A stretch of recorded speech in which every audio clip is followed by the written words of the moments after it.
Hello, crafty friends. In today's video, we are taking the guesswork out of layering your die cuts with a super helpful design from Altenew, the Keyhole alignment system. If you've ever struggled with lining up your intricate layers, this method is going to be a total game changer. I'll walk you through step by step how to use this system so your designs come out perfectly every time. This is not a brand new design, but if you have never heard of this before, I think you are going to love it. This video is also a part of a video hop where we are celebrating all of the new products from the May 2025 release from Altenew. I will have a link down below in the video description to the Altenew YouTube channel and also to the next person in the video hop, so be sure to check that out. To be entered into the giveaway, drop me a comment down below and let me know if you have used the keyhole system from Altenew to do the layering dies. And if you enjoyed today's video, I would love it if you became a subscriber and like this video. I will have all of my supplies that I'm using today linked down below in the video description and over on my blog.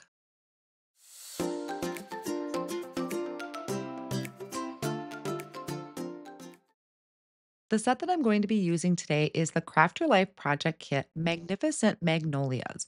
These Craft Your Life kits are always so amazing. They are one of my favorites from the alt new releases. So, in this kit, you get an embossing folder. This one happens to have three different vases on it. There's also the large stamp set. So, it has these branches on there and then a bunch of gorgeous sentiments. We have a stencil. Now, this stencil matches the branches on that stamp set that I just previously showed and also the vases. Now, one thing I do want to point out is that there is not a coordinating die for the vases or for the branches. So you would have to do that directly onto your project. But the coordinating die does have dies for those larger sentiments. And then also, it's almost like a whole separate layering die set. And these were beautiful, and it is what inspired my project today. So there are four layering dies that I'm pulling out, and these are going to create four different flowers for our branch. Each of them has some indications on it on how it is going to layer together. Some of them have a keyhole, some of them have a triangle shape. So there is just a significant shape that is going to help you with that alignment, plus some other bonus things to make sure you're layering it in the correct order. So I started out by die cutting those four flowers and some of the centers from just white cardstock. Since each die was grouped together with the petals that is needed for that particular flower, I'm going to keep those cardstock pieces in their specific piles so I don't get them mixed up. That's just to make it a little easier on myself. Now I'm going to do some minimal ink blending. I am taking one of the layers of the flowers and I am going to use a small blending brush and sun ray ink. This is a really nice light color and I'm going to start in the center of the flowers, blend out towards the edges and just have it be really nice, soft and have it fade off as it gets towards the edge of the petals. The next color I'm going to use is chamomile ink. So it is a step darker than sunray. Again, starting in the center and just blending out a little ways, not all the way out as far as the sunray, just to add that bit of contrast to it. And these are going to get covered up anyway with the centerpieces of our flowers. One thing I wanted to point out on this particular die is we don't have numbers etched in, we have dots. So on some of these dies, it will say one, two, three, and four that gets etched into the cardstock that is provided by the die. But in this case, it is giving you little dots. So there'll be one dot for layer one, two dots for layer two, and so on. So when they say a keyhole system, it doesn't always have to be a keyhole shape. It is mainly the concept behind it of giving you that shape to help line it up so everything is layered perfectly. There's no guesswork and how exactly it is supposed to go. You just line up that shape.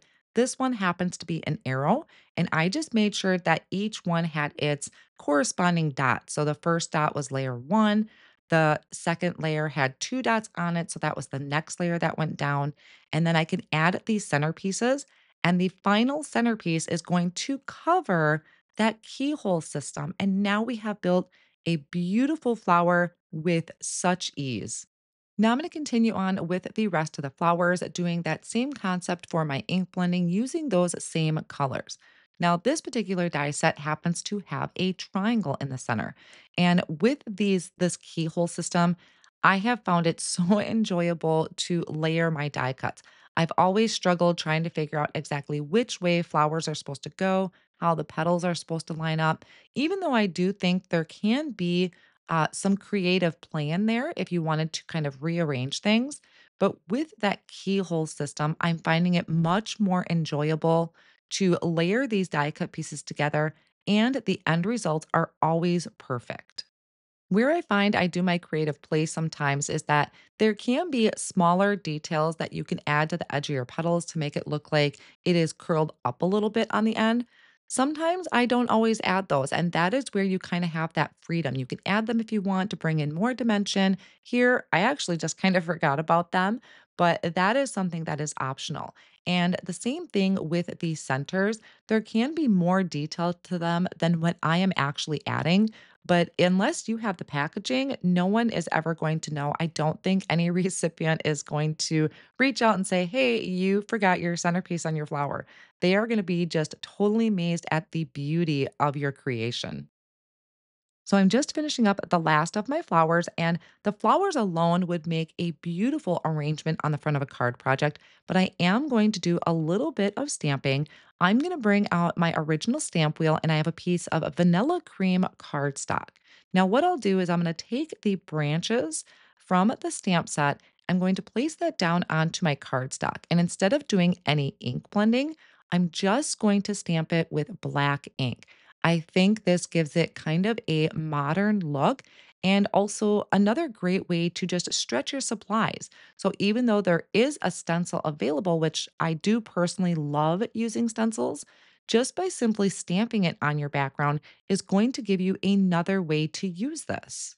And by choosing the vanilla cream cardstock, I'm adding a little bit of color to the background. It ties in nicely with the soft yellows that I used for my flowers. Now, for each of those flowers, I am taking the dimensional foam tape and I'm going to place that behind each of the flowers and add that to my cardstock. So all of my flowers will be popped up. You may have noticed when I was building my flowers, I was only adding liquid glue to the centers, which means you could zhuzh up your flowers a little bit if you wanted to kind of give them a little fluff. And that helps also bring dimension and just more interest to your card project. For the sentiment, I'm also going to be using that Magnificent Magnolia stamp set. And I really had in mind to use just a skinny strip sentiment. I didn't want anything too big because I didn't really want to take away from the rest of the design. And there are so many meaningful and versatile sentiments on this stamp set. So I will be using some black cardstock that I conditioned with an anti-static powder tool. And I am going to ink up my small sentiment using Cloud White ink from Altenew. It is a pigment ink. I'm going to stamp that twice, and then I'm going to sprinkle on white detail embossing powder. This is one of my favorite tricks when I do heat embossing with white embossing powder is I feel like the white pigment ink, for one, it stays wet longer and it's nice and thick. So it's really going to grab that embossing powder and it'll also hide any of the imperfections. Now, I want to stamp this again. So I am just going to buff over my cardstock with a Swiffer cloth.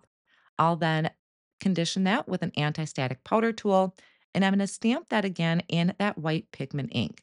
I made sure that this was lined up down in the bottom corner of my stamp wheel, so it was positioned the same way it was the first time. And what this does is just build it build up that dimension a little bit with the heat embossing, and I felt like I just got better results and it was a little bit more crisp and clear. You do want to be really careful because sometimes stamping them twice and heat embossing can distort it. So you do want to be a little mindful of that. Now, I am really bad at trimming sentiments out to be straight, so I cheated a little bit and I'm using a sentiment label die that fit perfectly around this small sentiment. And I am die cutting that out with my Mini Blossoms die cut machine. I also really like the clean beveled edge that a die provides when I trim it out. I trimmed out a couple more pieces to be thin strips, and I'm going to layer those together to help build that dimension and stability behind my sentiment. I am using some liquid glue in a fine tip bottle. This is from Altenew. It is not released yet. This will be released in the near future. I've kind of been testing it out and I have really been loving it. Thank you so much for joining me today. I hope this tutorial gave you a better understanding of how the keyhole alignment system can simplify your die cutting and elevate your layered designs. It is such a clever feature that makes crafting more enjoyable and less frustrating. If you give it a try, I'd love to hear how it works for you, so be sure to drop that comment down below. Be sure to give this video a thumbs up, subscribe to my channel, and click the notification bell so you don't miss future tutorials. Here is another video I think you might enjoy.